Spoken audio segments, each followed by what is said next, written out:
Welcome to the deep dive. Today we're taking a really fascinating journey to explore the connection between our understanding of the brain, that's cognitive neuroscience, and how we approach teaching and learning, which is, educational psychology. Yeah, and we're looking at it through the lens of Dale H. Chunk's perspective, specifically his analysis of an article by Burns and Fox. Right, so Burns and Fox had these pretty significant ideas about how brain science should inform education. Exactly. And Chunk's work helps us sort through it, what holds up, what needs maybe a bit more nuance. So for you listening, our mission today is basically to unpack this relationship. Where do neuroscience and educational psychology agree? Where do they differ? And crucially, why does any of this matter?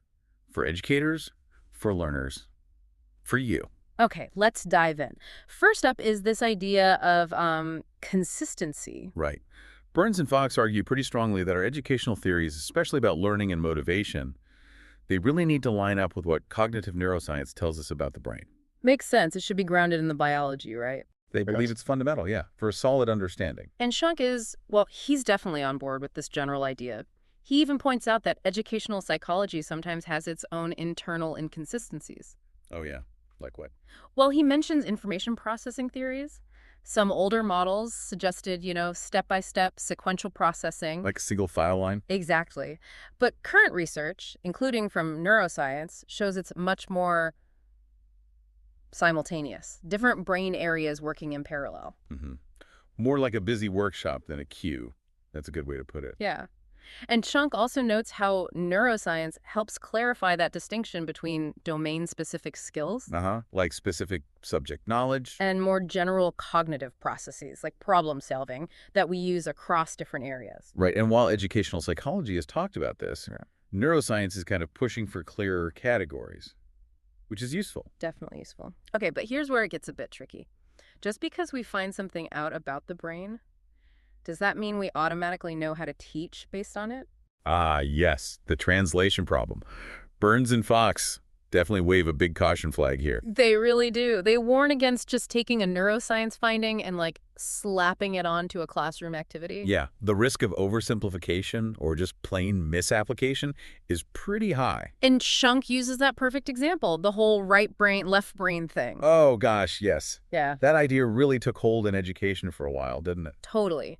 This notion that you're either right-brained creative or left-brained logical, and teachers should cater to that. Right, so visuals for the righties, verbal stuff for the lefties. But Schunk points out, and he's citing Hahn here, that while there's some specialization, most complex tasks involve, well, lots of brain areas working together. It's way more integrated. That simple split just doesn't match the reality of how the brain functions. Exactly. So the takeaway isn't really about dominant hemispheres. No, it's that good teaching probably engages multiple areas anyway.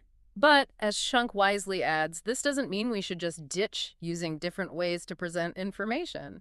No, absolutely not. Using visuals, verbal explanations, hands-on stuff that's just good pedagogy, it helps reach more learners. It makes sense regardless of brain lateralization theories. It's about accessibility and different learning preferences. Precisely. Sound teaching principles, not flimsy neuromyths. Okay, so Burns and Fox also stress that educators should, actually be aware of neuroscience research. Yeah, they argue that if your job involves understanding learning, you should have some basic knowledge of the brain. Seems logical. But they also note the reality that many teachers just don't get much exposure to it during their training. Right. It's often not in the textbooks, maybe not covered in methods courses. And Schunk agrees. He mentions reasons like packed curricula, instructors maybe not having the neuroscience background themselves. Or maybe a perception that it's not directly relevant for day-to-day teaching. So Schunk sees the benefit for educational psychologists to have a basic understanding, but always with those cautions from Burns and Fox in mind. Don't jump to conclusions. Right. Build the bridge, but build it carefully. Okay, moving on. Another thing Burns and Fox highlight is neuroscience's strong focus on development. Yes, they see that as a real strength. Neuroscience inherently looks at how the brain changes over time, grows, matures. Which is obviously super relevant for education. And Schunk supports this, but he adds a critical point about teacher training. That's okay. He notes that development courses and teaching methods courses are often taught completely separately. Ah, right. Like Child psychology is over here, and how to teach reading is over there, maybe even in different departments. Exactly. So future teachers might struggle to connect the dots. How does a 6-year-old's developing brain actually impact how they learn fractions, for example? Yeah, you need to integrate that understanding. How developmental stage influences learning capacity and processing. Makes total sense. And this leads right into the importance of early education. hmm Shunk emphasizes that neuroscience really underlines how critical those early years are for brain development, for laying foundations. But interestingly, he notes that a lot of the learning and motivation research tends to focus more on K-12. Yeah, comparatively less on preschool. He suggests more research there could really help us understand this idea of readiness. Readiness, like when kids are supposedly ready for formal instruction. Exactly. And Shunk connects this to Bruner's famous idea. Oh, the one about teaching any subject to any child at any stage. Right, but Shunk clarifies that Bruner's point has often been misinterpreted. It wasn't about pushing calculus on toddlers. No, it was more about the curriculum, right? Introducing core concepts simply early on and then revisiting them with more complexity later. Exactly, the spiral curriculum. Finding age-appropriate ways to teach fundamental ideas, not just waiting for some magical readiness point. So Chunk argues neuroscience gives us a strong reason to really invest more research effort into understanding those very young learners. hmm What are they capable of, and how does the brain support that? Okay, let's shift gears a bit. Burns and Fox also talked about limitations, and Shunk has some counterpoints. Let's start with contemporary learning theories, Right. Burns and Fox made this pretty bold claim that only Adams's reading theory really aligned well with neuroscience. which seems limiting, and Shunk definitely pushes back on that. Yeah, he highlights other major theories he sees as quite consistent with the complexity neuroscience reveals. Like whose? Well, Bandura's social cognitive theory, for one, that whole interplay between thoughts, behavior, environment, very dynamic. Right, fits with the brain being a complex, interactive system. And Pintrich's work on how cognitive strategies and motivational factors like goals and beliefs work together during learning. Uh-huh.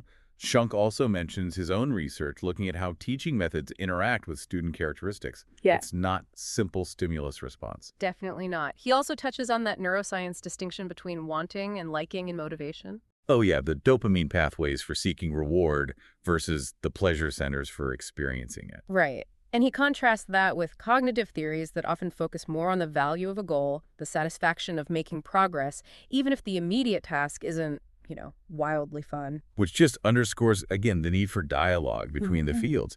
They offer different, potentially complementary perspectives on motivation. Absolutely. Okay, next point.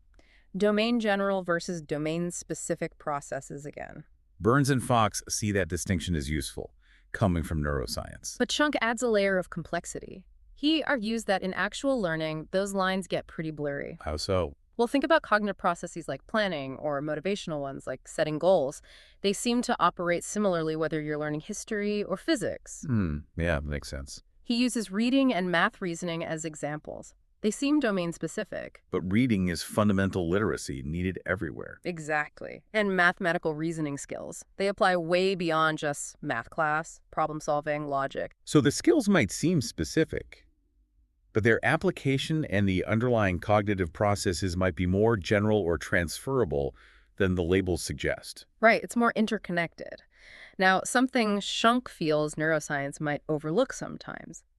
Student beliefs. Ah, yes. Self-efficacy and things like that. Exactly. He argues that neuroscience's focus on the cognitive nuts and bolts can sometimes miss the huge impact of what students believe about their own abilities. And he brings up self-efficacy, that belief in your capacity to succeed.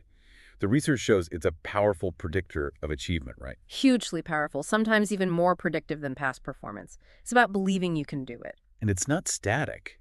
Shunk's research showed things like seeing similar peers succeed Or just experiencing success yourself. can actually boost your self-efficacy, which then fuels more achievement. It's a positive feedback loop. It really highlights the power of mindset.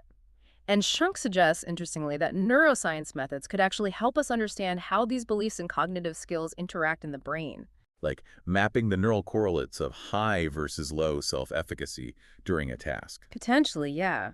Merging those perspectives. Okay, one last major area Shunk emphasizes, self-regulation. Super important in modern learning theories. This is about students actively managing their own learning, right? Exactly, directing their thoughts, managing emotions, choosing strategies, monitoring progress, all towards achieving their goals. It's a big shift from older, more behaviorist views Yeah. where the student was seen as more passive. Totally. Now we understand learners as active agents, constructing their understanding, controlling their motivation. And Shunk notes there's been a huge growth in educational research on self-regulation. Right. And he sees potential for neuroscience to really shed light on the brain processes underlying these self-regulatory activities during learning. How does the brain handle goal setting, monitoring, adjusting strategies in real time? Lots to explore there. Definitely. So, wrapping up this deep dive, drawing on Shunk's analysis of Burns and Fox, it's clear there's a strong case for aligning educational theory with neuroscience. But with major caveats about direct, simplistic application. Caution is needed. And educators benefit from a foundational awareness alongside understanding developmental processes, especially in early childhood. We also saw the ongoing dialogue about how existing learning theories fit, the nuances of domain specificity, the vital role of student beliefs like self-efficacy. And the importance of self-regulation as an active process. It's a complex picture, but a fascinating one. It really is. And that leads us to our final thought for you to consider. Given everything we know about the brain's complexity and how multifaceted learning is, what do you think is the most crucial bridge that still needs to be built between cognitive neuroscience and actual classroom practice to really optimize learning for everyone? That's a big question.